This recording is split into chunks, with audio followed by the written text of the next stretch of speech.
Now I want to talk about a very important topic called self-marketing.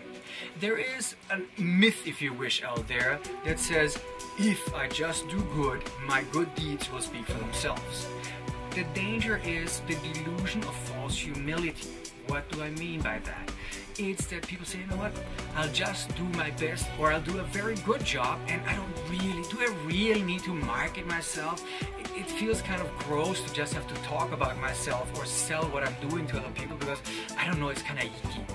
Well, the downside is, have you ever observed that other people who may not be as smart as you actually get the promotion? It can happen. And you go, excuse me? How come they all listen to him and then he gets the promotion when I did all the hard work? It happens. So here is two little secrets. First, we'll talk about communication, and then next time we'll literally talk how to brand yourself. Let's start with communication. Communication is your ability to be seen and understood by people deeply and being accepted most of the times. What do I mean by that? When you go to a meeting, maybe you've seen people who are very intelligent, and when they start speaking, and after they're done speaking, they have successfully put the room to sleep. And there's other people who can actually mesmerize a room, and their content isn't that good. Who's going to win the battle? Who do you think? Well, the person who had the better communication skills. Communication is actually almost like when you take a pill, a bitter pill, is when you take the pill, it's called the sugar coating. And some guys can give you the medicine and you'll swallow it easy and well, that was not so bad, it was quite yummy. And some guys give you the same medication but don't know how to sugarcoat it and you go, that was not really nice at all. This is what I would like you to achieve in this session. To understand how to communicate in a way that people truly get you, truly take in what you have to say, and truly act according to what you would like them to do. Let's start. There's only three things that we can give to each other. First is words. Second, tonality. Third is body language. Now, if you think this is everything we can give to each other, out of 100%, how important are the words? Many people say, oh, words are very important because my content is important. Maybe. How important is tonality? What is tonality, for example? Many people say tonality. Well, you know, the way you pitch your voice. Well, technically, that's wonderful. Let me give you an example for tonality. Say you're married to Fatima. And Fatima will use one word, and that word is Hafiz. You are Hafiz. You come home at night, and you bring her flowers. What is the appropriate tonality? Well, she could go, Hafiz, which means that actually she goes, wow, thank you, that's very kind of you. But she could also say, Hafiz, do you still hear your name? Yes, you do. But what's the message? Here is you bringing her flowers. It's not her birthday. It is not Valentine's Day. And it's not your anniversary. So what is she telling you with that tonality? Is she trusting you? Or is she saying, Hafiz, why do you bring me flowers for no good reason? Interesting so far? And of course there is body language.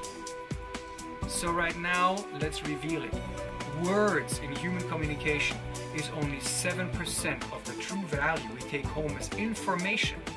Tonality is 38% of what people emotionally perceive.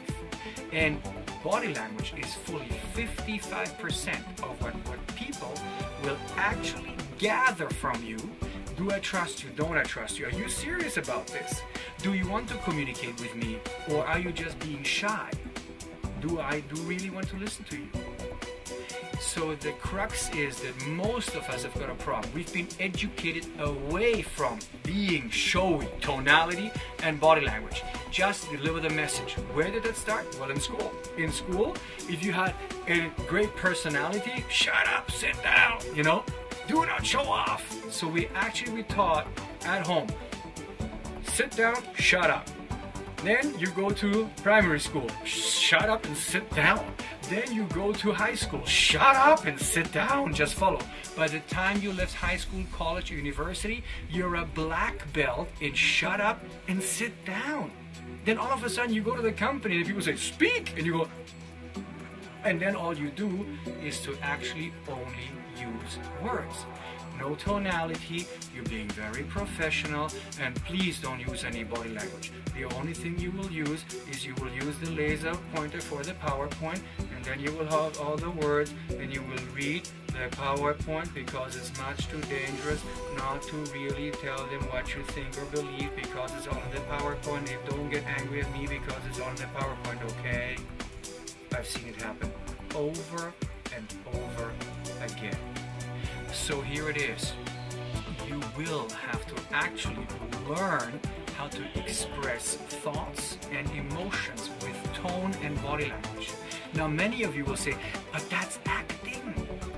Well, you know what? Frankly speaking, it is. Do you think that honestly all the prime ministers and all the presidents in the world don't take acting classes?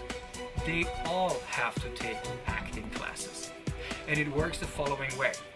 Why are words only 7%, tone 38, and body language 55? Why? Very simple. 10,000 years ago, we were all living in a cave. It was dangerous out there, and we had to survive in nature. So guess what? If words were truly that important in the way we understand communication, you would have gone out of the cave and there's a tiger out there, and the tiger would say, gee, you know what? I feel like eating you, Hafiz, so you better run real fast. I've never seen a tiger talk, only in Disney movies. So the truth is that our brain, literally from Stone Age times, is still geared towards body language. You have to analyze the body language of a wild creature. That's where it comes from. Then, of course, if the tiger growls, you know, baby, it's time to run, because the tiger is not going to talk to you. So our brain, because of these hereditary evolutionary reasons, is wired to look at your body language first. It's called subconscious. It's called a gut feeling. I don't know if I've got a gut feeling about this person. I don't know whether I should trust what you say. I think this guy's certain. It's a gut feeling. It's not a gut feeling. Your eyes saw body language subconsciously. And actually, whether you will be trusted or not trusted depends on your body language, number one. Number two, your tone will give you away again if you're not quite sure. This is why when you start communicating from now on, be very certain, and initially when you are home, look in the mirror and just start playing with your tone. You will have to be very certain when you use tone. Let's start with that. So when you go to your people and you say, people, this is really important. By Monday morning we need to deliver, okay? Have you said the right words? You did say the right words. Did you feel the impact? No. If you say, people, by Monday morning, we need to deliver, this is very important, people really get it. Now you add body language to that and go, people, by Monday morning, we need to deliver because this is very important. All of a sudden, people absolutely get it. Words, tone, and body language have become congruent. They work together. And there is little space for doubting your sincerity that you need to achieve this. When you're in meetings from now on and you present and you hear your voice being like this because thank you for listening to me, my bosses are here, and you know I would really like to point out that this is very important, guess what you're doing? Most bosses are alpha males, right? Or alpha females. And what they need to hear in you is certainty. That means I don't want you to become a joker and go, I am really certain about this. No, I want you to learn tone first and speak with certainty. I agree with this, I disagree with this. We really have a problem here. This is not such a big problem. And when you start doing that, you will see how magically the audience starts paying attention to you and they start taking you seriously. So homework you can do is go home and in the shower take a word like tomato. Nobody's in the shower with you. And you can say tomato with fear, tomato, tomato with happiness, tomato, tomato with anger, tomato. Because you need to start listening and understanding what tone means and what an emotion sounds like. And then it's almost applying medicine. When you speak, I'll apply certainty. I'll apply fear. I'll apply joy. Initially, it feels like acting. No, you're being a smart communicator. After that, you can start using body language. Please come closer. That's close enough.